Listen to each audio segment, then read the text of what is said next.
And one of the tributes this morning reads Vale Gough Whitlam, a legend who shaped modern Australia. The man who wrote that is Labor's Anthony Albanese, and he joins me now from Canberra.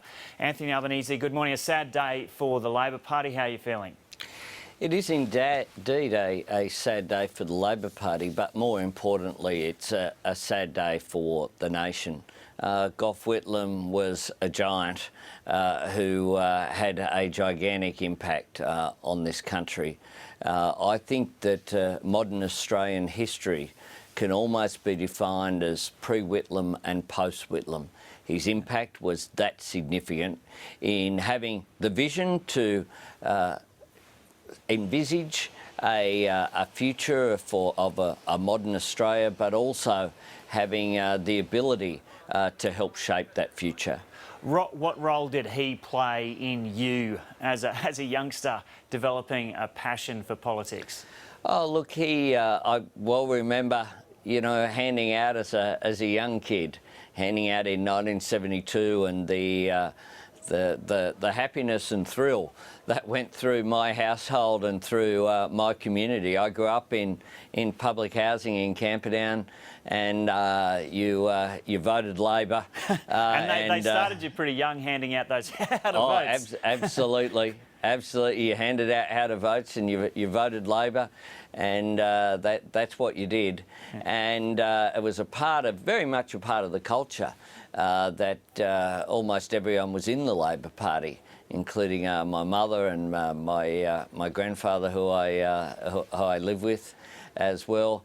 And so, then getting to meet the great man when I was in Young Labor, he was always someone who had encouraging words for young people coming through the Labor movement. He was a source of inspiration, and he was someone who opened what is now my electorate office in Marrickville Road, Marrickville, for the then member Jeanette McHugh. And I remember that day is the day that Marrickville shut down. Marrickville was, of course, Gough was greatly loved by multicultural Australia, but no group more than the Greek Australian community. He was more popular than any Greek, and they all came to talk to him and to be in his presence and to pay homage to him. What were his policy commitments and achievements that you really developed a respect for? Well, firstly, I think education, the valuing of education, opening up universities. There are a whole generation of Australians, such as myself, who are the first in our family to go to university. Gough Whitlam created that in such a short period of time. Secondly, in terms of my own area of policy that I've concentrated on, that of urban Australia, he wanted to create a better life for people in our suburbs. Prior to the Whitlam government and the work of Tom Uren, you didn't have sewerage in the outer suburbs of Sydney. There wasn't curbing and guttering. These basic necessities, support for transport, support for jobs in our outer suburbs is what Gough Whitlam drove through. And I think his support for a more creative and outward-looking Australia, whether it was our engagement in international affairs, of course the historic visit to China, the bringing troops home from the Vietnam War, or whether it be support for arts and culture that flourished under the Whitlam government. I think he soared above the political landscape. And at a time where so much of politics gets mired in the weeds, Gough Whitlam always was above that. And he gave, I think, an example of how politics could be inspirational. And health is also named as one of his most significant legacies. Oh, look, the creation of Medicare. I mean, now everyone supports, in public anyway, the public health care system. But it was Gough that brought in Medibank And because of that and its popularity, essentially over 40 years, it's become a given. But before that, it wasn't. In my household, the difference that he made to pensions had a real impact, essentially, on our standard of living. Before then, you really struggled to get by. Gough, with free education, universal health care, the increases to pensions that he delivered, I think made such a big difference to so many. How did it all fall apart so quickly for him in government? Well, I think they'd had, of course, 23 years in opposition, so there was a lack of experience in government. He also, of course, challenged the existing power structures, and the power structures fought back. We had a campaign whereby the newspapers and the media coverage campaign run against him was the like of which perhaps only the last campaign we've seen a comparison in terms of a consistency. At that time, if you go back to 1975, you'll see the papers being taken off the backs of trucks and burnt. It was a very controversial time, and Gough Whitlam did challenge those existing power structures. That's not to say that there weren't errors committed. Of course there were, as all governments do. But I tell you what, in that 3 years, Gough Whitlam left a legacy that is permanent. That is permanent change. Not for Gough sitting there and just occupying office. For Gough, it was about making a difference, and he did every single day. Do you remember where you were on that day that he was standing on the steps of Old Parliament House in Canberra and saying nothing will save the Governor-General? And do you remember how you felt that day? I certainly do. My history teacher, who's now in a Labor Party branch in my electorate, so he won't mind me naming him, he's retired. Vince Crowe came into my school. I went to St Mary's Cathedral in the city, and he came in and announced to the class that our Prime Minister has been dismissed. And our government's been thrown out. People weren't clear what it was. I got into trouble that day. I was 12 years old. I got home pretty late because there were police horses and there was chaos in the city.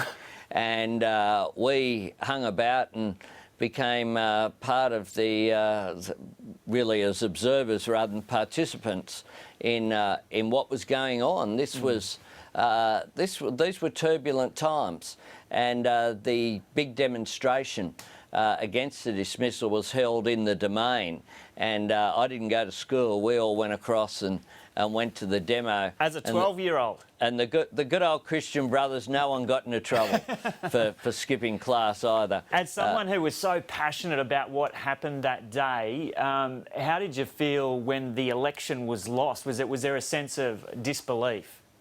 Oh, I think people expected that we'd win, as my memory. People, because everyone that you knew was angered by the dismissal. Yeah, and this sense of injustice. And so it was very, very disappointing. But the thing about Gough is that, you know, he didn't just disappear. He continued to have an impact, both in terms of the Parliament, but outside the Parliament as well, with his leadership on issues of the environment, on international relations, on education, on the arts and culture. He continued to write. He continued to be a very active source of advice for people in the Labor movement, and he continued to be an inspirational figure. Yeah. Now, Malcolm Fraser lamented this morning that both major parties have drifted a long way to the right. Do you, as a member of your party's left faction, hold out any hope that this passing of Gough Whitlam will lead some in your party to re-examine what they want to stand for? Oh, I think we often romanticise the past. I think there have been significant gains have been made because of the work of people like Gough Whitlam. Many of the issues that he championed are now mainstream. Medibank is one that we spoke about. Now you have Malcolm Fraser dismantled Medibank. Now you see Tony Abbott, whilst he's trying to do it by stealth, at least in public, supports universal public health care. So you have, I think history does move forward. Gough Whitlam, I think, would have been, if he was in the Labor Party today, would have been there arguing for reform. And his legacy, though, I think has helped transform the political debate. There have been significant advances made, and many of the causes which were championed by Gough Whitlam, anti-apartheid, the end of the Vietnam War, the expansion of educational opportunity, universal health care, the recognition of China, seen as radical at the time, all of these are now mainstream. All of them were opposed by the Conservatives at the time.